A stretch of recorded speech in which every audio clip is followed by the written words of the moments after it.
Hi అండి. Welcome to చిన్నారి కథలు తెలుగు. కథ పేరు తప్పు చేశాను. వాడే లేకపోతే ఈ నరకం ఉండదు కదా. రచయిత్రి పొల్కంపల్లి శాంతాదేవి గారు. మన ఛానల్ని ఫస్ట్ టైం చూస్తున్నట్లయితే కనుక లైక్ చేయండి, షేర్ చేయండి, సబ్స్క్రైబ్ చేసుకొని ప్లీజ్ మీ సపోర్ట్ ఇవ్వండి. మీ అమూల్యమైన ఫీడ్బ్యాక్ అండ్ సజెషన్స్ నాతో కామెంట్ సెక్షన్లో షేర్ చేసుకోండి. ఇంకా కథలోకి వెళ్ళిపోదాము. ఈరోజు సాయి సేవా ఆశ్రమం నిర్వహిస్తున్న స్కూల్ వార్షికోత్సవం. ప్రోగ్రాం ఆశ్రమం ఆవరణలోనే జరుగుతోంది. ఆటల పోటీల్లో గెలుపొందిన పిల్లలకు, క్లాసులో ఫస్ట్ వచ్చిన పిల్లలకు, వ్యాసరచనలో గెలుపొందిన వాళ్లకు సేవాశ్రమం నిర్వాహకుల చేత మెమొంటోలు, బహుమతులు ఇప్పించిన తర్వాత ఉత్తమ ఉపాధ్యాయునిగా ఎన్నికైన అరుణను వేదిక మీదకి పిలిచి అభినందించి సాల్వా కప్పి మెమొంటో అందజేసి ఆమెను సభకు పరిచయం చేశారు. శ్రీమతి అరుణ మా ఉపాధ్యాయులలో మణిపూస వంటిది. వరుసగా 3 సంవత్సరాల నుండి ఉత్తమ ఉపాధ్యాయునిగా పురస్కారం అందుకుంటోంది. పిల్లలకు కేవలం స్కూల్ పాఠాలే కాకుండా తన జీవిత పాఠాలు కూడా రంగరించి కౌన్సిలింగ్ ఇస్తూ ఉంటుంది. ఖాళీ సమయాల్లో మా సేవా సదన్లో పనిచేస్తూ పిల్లలకు కావలసిన సేవలు అందిస్తూ వాళ్ళకి ప్రియమైన అక్కగా, అమ్మగా ఉంటుంది. ఆమె గురించి చెప్పాలంటే ఇంకా ఇంకా చాలా ఉంది. మిగిలింది ఆమె మాటల్లోనే వినండి. శ్రీమతి అరుణ గారిని తమ స్పందనను తెలియజేసవలసిందిగా కోరుతున్నాను. అరుణ లేచి సభకు అక్కడున్న పెద్దలందరికీ పేరు పేరున నమస్కారాలు తెలియజేసింది. పిల్లలకు నేను చెప్పేవి నా జీవిత పాఠాల నుండి నేర్చుకున్నవే. మొదటిది, జీవితంలో మద్యం జోలికి పోవద్దు. పచ్చటి కాపురాలను వల్లకాడుగా మార్చే రాక్షసి అది. రెండోది, క్షణికావేశంలో నిర్ణయాలు తీసుకోవద్దు. క్షణికావేశానికి లోను కావటం వల్లే నేను హంతకురాలనయ్యాను. నేను చెప్పే ఇంకొక నీతి పాఠం ఏంటంటే, వయసులో ప్రేమించడం తప్పు కాకపోయినా ఆ ప్రేమను తల్లిదండ్రులకి చెప్పి వారిని ఒప్పించి ముందుకు తీసుకువెళ్ళాలి. కన్నవాళ్లను కాదనుకుని ప్రేమించిన వాడి కోసం గడప దాటితే, నమ్మినవాడు దగా చేస్తే ఒంటరి బతుకైపోతుంది. సమాజం దృష్టిలో లేచిపోయి పెళ్లి చేసుకున్న పెళ్ళి అవుతుంది. ఏ కష్టం వచ్చినా ఒంటరి పోరాటం చేయాల్సి వస్తుంది. ఈ 2 తప్పులు నేను చేశాను. 4 గోడల మధ్య బందీనైనాక కానీ నేను తప్పు చేశానని తెలియలేదు. ఎవరిని ప్రాణాధికంగా ప్రేమించి అతడు లేకపోతే బతకలేననుకుని ఇంట్లో అందరినీ కాదనుకొని పారిపోయి గుళ్ళో తాళి కట్టించుకున్నానో అతడిని నా చేతులతో చంపేశాను. ఏ పిల్లలను నా గుండెల్లో దాచుకుని పెంచుకోవచ్చని ఇలాంటి దుస్సాహసానికి ఒడిగట్టానో ఆ పిల్లలు నాకు దూరమయ్యారు.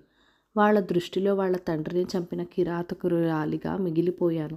ప్రపంచం దృష్టిలో హంతకురాలనయ్యాను. నా పంచప్రాణాలు నువ్వేనని చెప్పిన నా భర్త, నన్ను తన ప్రాణమెత్తగా ప్రేమించిన నా భర్త, నాకిద్దరు పిల్లలు పుట్టే వరకు నన్ను అపురూపంగా చూసుకున్న నా భర్త, నిన్ను చంపేసి నేను జైలుకి వెళ్తానే అనే స్థితికి వచ్చాడు. తాగుడికి బానిస కావటం వల్లే మనిషిని రాక్షసుడిగా మార్చే ఆ మద్యానికి లైసెన్స్ ఇచ్చి పీకల దాకా తాగి మృగంలా మనుషుల మధ్య విచ్చలవిడిగా తిరగమని ఎందుకు వదిలిపెట్టాలి ప్రభుత్వం? ఆదాయం కోసం ప్రభుత్వం ఏమైనా చేయొచ్చా?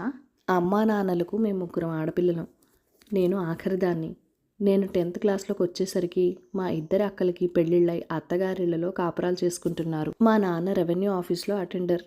నాన్న జీతం చిన్నది కావటం వల్ల అమ్మ పొదుపుగా ఇల్లు నడిపేది. బస్తీలో 2 గదుల సొంతిల్లు ఉండేది మాకు. మా బస్తీలోనే రమేష్ వాళ్ళ ఇల్లుండేది. నేను స్కూల్కి వాళ్ళ ఇంటి ముందు నుండే వెళ్ళేదాన్ని. ఉంగరాల జుట్టుతో అందంగా స్టైల్గా ఉండేవాడు నరేష్. ఆటో నడిపేవాడు. అతడు కనిపిస్తే చాలు కన్ను తిప్పుకోకుండా చూసేదాన్ని. నేను ఇష్టపడుతున్నానని అర్థమై అతడు చూసేవాడు. నేను ఇంటర్ సెకండ్ ఇయర్లోకి వచ్చేసరికి మా మధ్య మాటలు కలవడం, నా ఎగ్జామ్స్ అయ్యేసరికి పెళ్లి చేసుకోవాలన్న నిర్ణయానికి రావడం జరిగింది. ఇంట్లో ఎలా చెప్పాలా అని తర్జన పడే సమయంలో మా ఇంట్లో మా ప్రేమ వ్యవహారం ఎలాగో తెలిసిపోయింది. 2 కులాలు వేరు కావటంలో మా పెళ్ళికి మా రెండిళ్లలో ఒప్పుకోలేదు.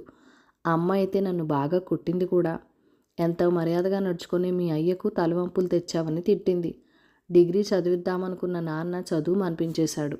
ప్రేమ దోమ అంటూ పిచ్చి వేషాలు వేస్తున్నానని మా అక్కలకు ఫోన్ చేసి పిలిపించి నాకు బుద్ధి చెప్పించడమే కాదు, నాకు సంబంధాలు చూడమని కూడా చెప్పాడు. ఇంటి నుండి బయటికి పోకుండా అమ్మ కావలి కాయడం మొదలుపెట్టింది. నాకేం చేయాలో పాలుపోలేదు. ఒకరోజు మధ్యాహ్నం అమ్మ పడుకున్నప్పుడు రమేష్ స్నేహితుడు వచ్చాడు. ఆ అమ్మవారి గుడిలో పెళ్ళికి అని ఏర్పాట్లు జరిగాయని తను పంపించిన ఫ్రెండ్తో వచ్చేయమని కబురు పంపాడు రమేష్. వెనక ముందు ఆలోచించలేదు. కట్టుబట్టలతో రమేష్ ఫ్రెండ్ వెంట వెళ్ళిపోయాను. కనిపించిన వాళ్ళని మోసం చేసి పోతున్నానన్న ఆలోచన అస్సలు రాలేదు. లేచిపోయి పెళ్లి చేసుకుంటే కన్న కడుపులు రగిలిపోతాయని దిగులు కలగలేదు. రమేష్ నావాడైతే చాలనుకున్నాను. గుళ్ళో బ్రాహ్మణులతో సహా అన్ని ఏర్పాట్లు చేసి నా కోసం ఎదురు చూస్తున్నాడు రమేష్. అతడు స్నేహితులు కూడా 3-4 ఉన్నాడు అక్కడ. వాళ్ళ సాయం వల్లే ఆ ఏర్పాట్లు జరిగాయని చెప్పాడు రమేష్. ఒక స్నేహితుడి భార్య కూడా వచ్చింది నన్ను పెళ్లి కూతురుగా అలంకరించి పెళ్లిపీటల మీద కూర్చోబెట్టడానికి. అరగంటలో మా పెళ్లి తంతు ముగిసింది. నా మెడలో పసుపు తాడు పడింది. అందరం వెళ్ళి హోటల్లో భోజనాలు చేశాం. ఆ రాత్రి ఒక స్నేహితుడి ఇంట్లో మా ఫస్ట్ నైట్ గడిచిపోయింది. ఉదయం అక్కడే స్నానాలు చేశాక నన్ను వాళ్ళ ఇంటికి తీసుకెళ్లాడు రమేష్. మమ్మల్ని చూడగానే వాళ్ళమ్మ మహంకాళి అవతారం ఎత్తింది. ఎవరికి చెప్పకుండా కులం కాని అమ్మాయిని పెళ్లి చేసుకొచ్చాడనే కోపంతో నోటికొచ్చినట్లు తిట్టి బయట నుండి బయటే పంపేసింది. వేరే గల్లీలో ఒక చిన్న ఇంట్లో మా కాపురం మొదలైంది. ఆటో అద్దెకి తీసుకుని నడిపేవాడు రమేష్. ఎలాగైనా కొంత డబ్బు కూడబెట్టి సొంతానికి ఆటో కొంటే డబ్బులు బాగా మిగులుతాయనేవాడు. భవిష్యత్తు గురించి ఎన్నో కలలు కనేవాడు. మనం ఆర్థికంగా పైకొచ్చిన రోజు ఇప్పుడు మనల్ని వెళ్ళగొట్టిన వాళ్ళందరూ నీళ్లున్న ముడుగులోకి కప్పలు చేరినట్టుగా మన చుట్టూ చేరుతారు అనేవాడు వేమన పద్యం చెప్పి. ఇంటి అద్దె, ఆటో అద్దె పోగా మిగిలిన డబ్బులతో నన్ను ఎంతో అపురూపంగా చూసుకునేవాడు. తన ఖర్చులకు కొంత డబ్బు జేబులో పెట్టుకొని మిగతా డబ్బు ఇంట్లోనే ఉంచేవాడు. నేనేం ఖర్చు పెట్టుకున్నా అడిగేవాడు కాదు. పెద్దోడు నా కడుపులో పడ్డాడు.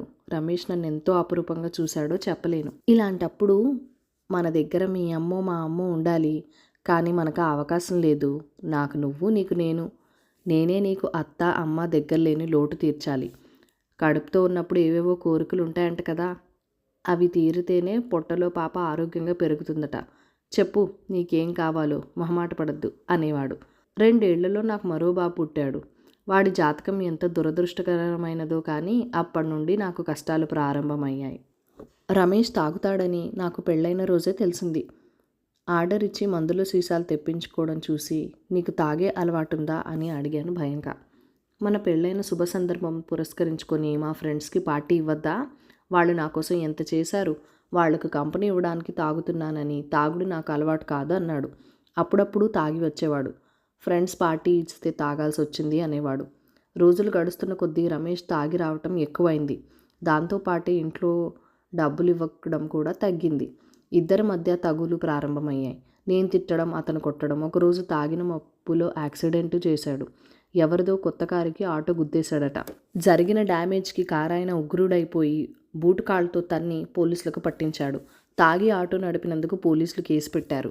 స్నేహితులు తలా కొంత డబ్బు వేసుకొని బెయిల్ మీద బయటకి తీసుకొచ్చినా అతడు మారలేదు. తాగి ఆటో నడుపుతున్నాడని పేరు రావడంతో ఎవరూ ఆటో అద్దెకివ్వడం లేదు. పిల్లలు పస్తులు, నాకు పస్తులు.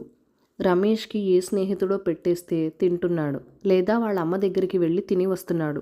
వాళ్ళు కలిసిపోయారే కానీ నేను అత్తింటికి పుట్టింటికి దూరమై ఒంటరినయ్యాను. తన పరువు తీశానన్న కోపం నాన్నకి ఇన్నాళ్లైనా పోలేదు. మనువలను చూడాలని, నన్ను తీసుకుపోయి పుట్టింటి సారె పెట్టాలని ప్రాణం కొట్టుకుపోతున్నా అమ్మను నాన్న రానివ్వలేదు. కన్నవాళ్లను గడ్డి పరకల్లా వదిలేసిపోయింది కదా, దానికి లేన ప్రేమ మనకెందుకు? నువ్వు దాన్ని ఇంటికి తీసుకొస్తే నన్ను చంపుకు తిన్నట్టే, ఒట్టు అని ఒట్టు పెట్టుకున్నాడట నాన్న. మా ఇంటి పక్కన ఉండే నా చిన్ననాటి స్నేహితురాలు కలిసినప్పుడు చెప్పింది. నాన్న అన్న మాట నిజమే కదా. ముగ్గురిలో చిన్నదాన్ని. నా బుజ్జి తల్లి, నా బంగారు తల్లి అని ముద్దు చేసేవాడు. నన్ను బుజ్జి అని పిలిచేవాడు. వాళ్ళ ప్రేమను కాదనుకుని రమేష్ని నమ్ముకుని వచ్చేశాను. నాకు రమేష్ ఒక్కడుంటే చాలనుకున్నాను. కొట్టినా తిట్టినా ప్రేమ చూపించినా రమేష్ ఒక్కడే కదా నాకు. రమేష్ తాగని రోజు నాతో పిల్లలతో ఎంతో మంచిగా ఉండేవాడు. నన్ను పిల్లల్ని సినిమాలకి షికార్లకి తిప్పేవాడు. ఆ రోజు సరదాగా బయటే తిని వచ్చేవాళ్ళం. తాగకపోతే నువ్వెంత బాగుంటావు చూడు. తాగి తాగి పొట్ట ఉబ్బికొచ్చి కళ్ళు ఉబ్బుకొచ్చాయి. ఎంత అందంగా ఉండేవాడివి. ఆ అందం చూసి నీ మీద మనసు పడ్డాను కదా. తాగితే నువ్వు మనిషి కాదు, రాక్షసంగా మారిపోతావు. మనకిద్దరు పిల్లలు కూడా ఉన్నారు. వాళ్ళని చదివించుకోవాలి కదా. వచ్చిన పైసలన్నీ తాగుడికి పెడితే సంసారం ఏం కావాలి? అందరినీ కాదనుకుని వచ్చి పెళ్లి చేసుకున్నందుకు నన్ను అన్యాయం చేస్తావా? నువ్వు తాగుడు జోలికి పోవద్దు అని ఎంత నచ్చజెప్పేదాన్ని. ఇక తాగనని చేతిలో చెయ్యేసి చెప్పేవాడు. అంతే, 1-2 రోజులు మళ్ళీ యథావిధిగా తాగి వచ్చేవాడు. దేనికో దానికి పేచీ పెట్టుకొని నన్ను చావగొట్టేవాడు. మేమున్న ఇంట్లో మరో పోర్షన్లో ఉన్న పద్మ భర్త కూడా ఆటో నడుపుతాడు. పిల్లల చదువుల కోసం పద్మ 4 ఇళ్లలో పనిచేస్తుంది. కన్న తల్లివి, పిల్లలకు తిండి పెట్టక చంపుకుంటావా ఏంది అంటూ నన్ను తీసుకుపోయి 2 ఇళ్లలోకి పనిలోకి పెట్టింది. ఇలా పనికి కుదిరావని తెలిసి నా పరువు తీస్తావా అంటూ ఆ రోజు తన్నులే తన్నులు. రాత్రి వాడికి భోజనం పెట్టకపోయినా నాకు తన్నులు. ఉంటే కదా పెట్టేది, ఏ 4 రోజుల కిందనో ఇచ్చిన 1000 రూపాయలు అప్పుడే అయిపోయాయా అంటూ గొడవ పెట్టుకునేవాడు, కొట్టేవాడు. ఎవరో షేర్ దగ్గర ట్రాలీ నడపడానికి నెల జీతం మీద కుదిరాడు. తాగుడు మాత్రం మానలేదు. రాత్రికి రోజు నేను కావాల్సిందే. సారా కంపు కొట్టే ఆ మనిషిని చేరనివ్వ బుద్ధి కావడం లేదు. తాగిన మత్తులో కావలించుకోవడం తప్ప ఆ ప్రేమలో అనురాగం ఎప్పుడూ అతడి నుండి దూరమైపోయాయి. తాగడం మానేస్తే తప్ప నన్ను ముట్టుకోవద్దు అంటూ దగ్గరికి రానివ్వడం లేదు. ఆ వాసనకు కడుపులో తిప్పుతోంది. నన్ను కావలించుకొని పడుకుంటే తప్ప నిద్ర రాదనే దానివి ఇప్పుడు నన్ను దూరం పెడుతున్నావంటే ఎవడి దగ్గర పడుకొని వస్తున్నావే? ఇళ్ళల పరిసేసినది అందుకేనా? రంకుకు మరిగావు కదా. కొట్టడానికి చేతులు కాళ్ళు సరిపోవన్నట్టుగా ఇంటి ముందు వేప చెట్టు కొమ్మ విరిచి తెచ్చి కొట్టాడు.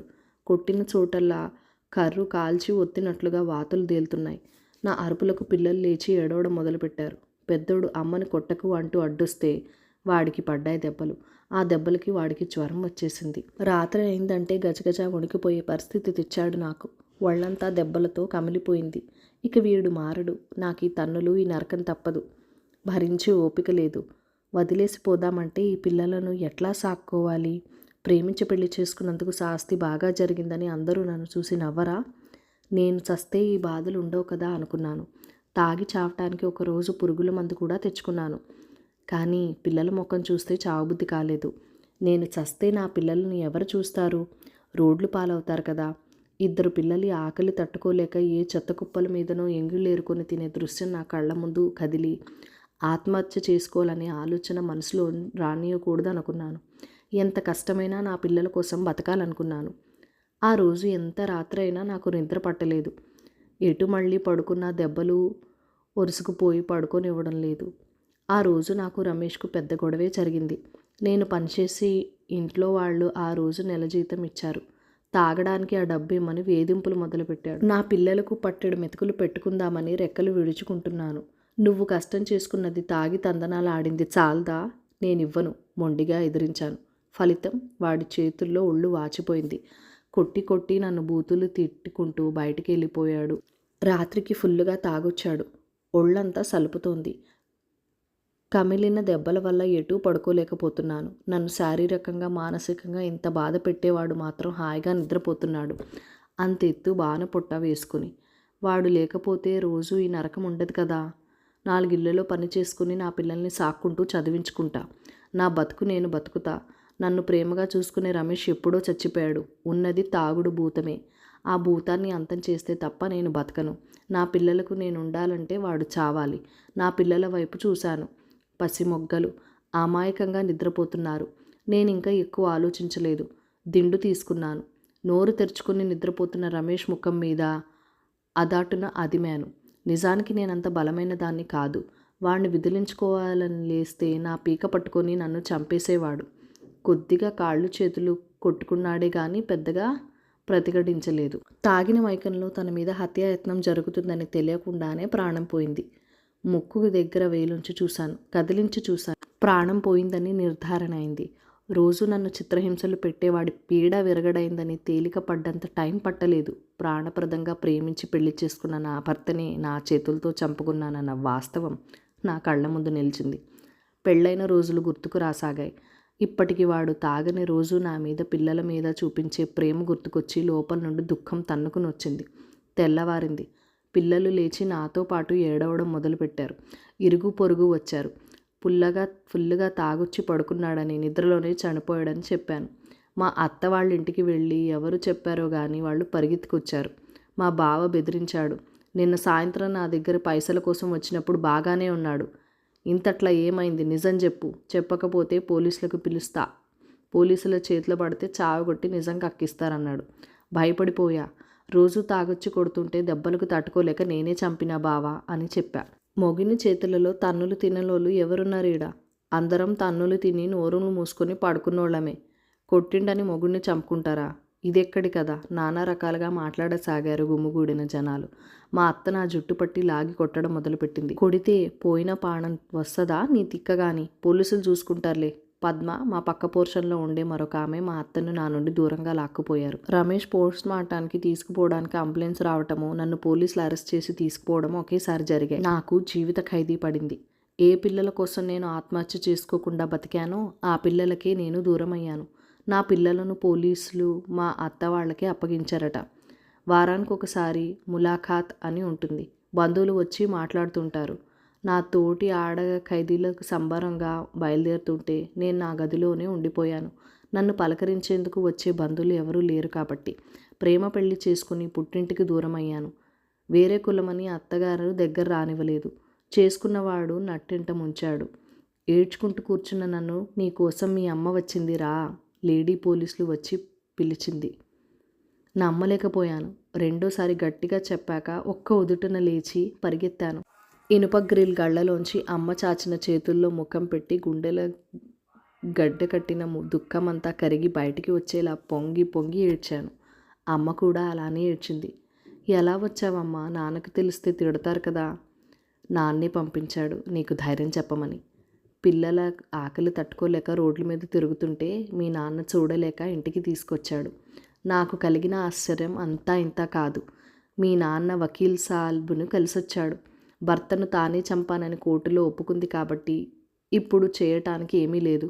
అక్కడ మంచిగా నడుచుకుంటే శిక్ష తగ్గించే అవకాశం ఉందని చెప్పారట ఆయన. నా బాధంతా పిల్లల గురించేనమ్మా. దిగులు పడకు, నేను చూసుకుంటా కదా. అప్పుడప్పుడు పిల్లల్ని తీసుకువచ్చేదమ్మ. మొదట్లో నన్ను చూసి భయపడేవాళ్ళు, వాళ్ళ తండ్రిని చంపిన దాన్ని. అక్క వాళ్ళు కూడా ములాఖాత్ రోజు వచ్చేవాళ్ళు, నాకు ధైర్యం చెప్పి వెళ్ళేవాళ్ళు. నిజానికి రమేష్ బతికి ఉండగా నా పుట్టింటి వాళ్ళు సపోర్ట్ నాకుంటే అతన్ని చంపాలన్న ఆలోచన నాకు చంపాల్సిన అవసరం కానీ వచ్చేది కాదేమో. ఒంటరినై ఏం చేయాలో దిక్కుతోచని స్థితిలో నా వల్ల జరిగిపోయిన అనర్థం అది. అందరికంటే జైలర్ అమ్మ, సూపరింటెండెంట్ గారు బాగా ధైర్యం చెప్పేవాళ్ళు. జైలుకు వచ్చిన వాళ్ళందరూ చెడ్డవాళ్ళు కాదు, క్షణికావేశంలో తప్పు చేశారన్న సానుభూతి ఉండేది వాళ్ళకి. లైఫ్ శిక్ష పడిందని కుంగిపోకండి, మీ సత్ ప్రవర్తనతో శిక్ష తగ్గించే అవకాశం ఉంది అని ధైర్యం చెప్పేవాళ్ళు. ఎన్నో మంచి విషయాలు వాళ్ళ వల్లే నేను తెలుసుకున్నాను. ఇక్కడ నాలాగే క్షణికావేశంలో హత్య చేసి వచ్చిన వాళ్ళు ఉన్నారు. దొంగసారా అమ్మి పట్టుబడి వచ్చిన వాళ్ళు ఉన్నారు. కరుడుగట్టిన నేరస్తులు ఉన్నారు. విడుదలైన ప్రతిసారి మళ్ళీ నేరం చేసి అత్తగారింటికి వచ్చినంత హాయిగా జైలుకు వచ్చేవాళ్ళు ఉన్నారు. జైలు జీవితం నాకు చాలా నేర్పింది. నా అమాయకత్వం వదిలింది. బయటికి వెళ్తే అవకాశం వస్తే నేను మాత్రం మళ్ళీ జైలు ముఖం చూసే పరిస్థితి తెచ్చుకోను అనుకునేదాన్ని. నా మనసెప్పుడు నా పిల్లల గురించే ఆలోచించేది. 7 ఏళ్ల తర్వాత నన్ను విడుదల చేశారు. అక్కడున్న 7 సంవత్సరాల్లో జైలు పద్ధతి ప్రకారం టైలరింగ్, బేకరీ, చాక్ పీస్ల తయారీ వంటివి నేర్పించారు. నేను ఇంటర్ వరకే చదివి ఉండటం వల్ల డిగ్రీ పూర్తి చేయించారు. బయటికి వచ్చాక అసలు సమస్య ప్రారంభమైంది. హత్య చేసి జైలు నుండి బయటికి వచ్చానని తెలిసి నాకు ఎవరూ పని ఇచ్చేవాళ్ళు కాదు. నేనెవరో చెప్పకుండా పనికి కుదిరానా ఎలాగో వాళ్లకు తెలిసిపోయేది. నానా తిట్లు తిట్టి నన్ను తీసేసేవాళ్ళు. ఇక ఎలా నా పిల్లలకి తిండి పెట్టి చదివించుకునేది? ఏ పిల్లల కోసం నా భర్తని చంపేసి హంతకురాలనని ముద్ర పొందానో వాళ్ళకి పట్టెడు అన్నం పెట్టలేకపోతున్నాను. ఎన్నాళ్ళు అమ్మ వాళ్ళ మీద ఆధారపడతాను? నేను జైల్లో ఉండగానే నాన్న అనారోగ్యంతో మరణించాడు. అమ్మకొచ్చే పెన్షన్ మీదే 4 ప్రాణాలు బతకాల్సి వస్తుంది. ఆ తర్వాత 2-3 ఏళ్ళు అత్యంత బాధాకరమైన దినాలని చెప్పొచ్చు. నేను చెయ్యని కష్టం లేదు. ఎలాగో ఒకలా నా పిల్లలకు పట్టడన్నం పెట్టాలన్న తాపత్రయం తప్ప మరొకటి ఉండేది కాదు. జైలు నుంచి వచ్చేసిన అప్పుడప్పుడు జైలర్ సాబ్ కలుస్తూనే ఉన్నారు. నా కష్టాలు చెప్పుకుంటూనే ఉన్నాను. ఒకసారి అలా వెళ్ళి కన్నీళ్లు పెట్టుకున్నప్పుడు ఈ సేవా సదన్లో టీచర్గా పని ఇప్పించారు. 8 సంవత్సరాలైంది టీచర్గా చేరి. ఇక్కడ నా ప్రవర్తన ఎలా ఉందో, టీచర్గా నా విధిని ఎలా నిర్వర్తించానో అందరికీ తెలుసు. పిల్లలకి నేను చెప్పే మంచి మాటలు నా జీవితంలో నేను నేర్చుకున్న పాఠాలే. నా మాటలు ముగిశాయి. సభికుల కరతాళ ధ్వనుల మధ్య. కథ సమాప్తం. Thank you for watching. Bye bye.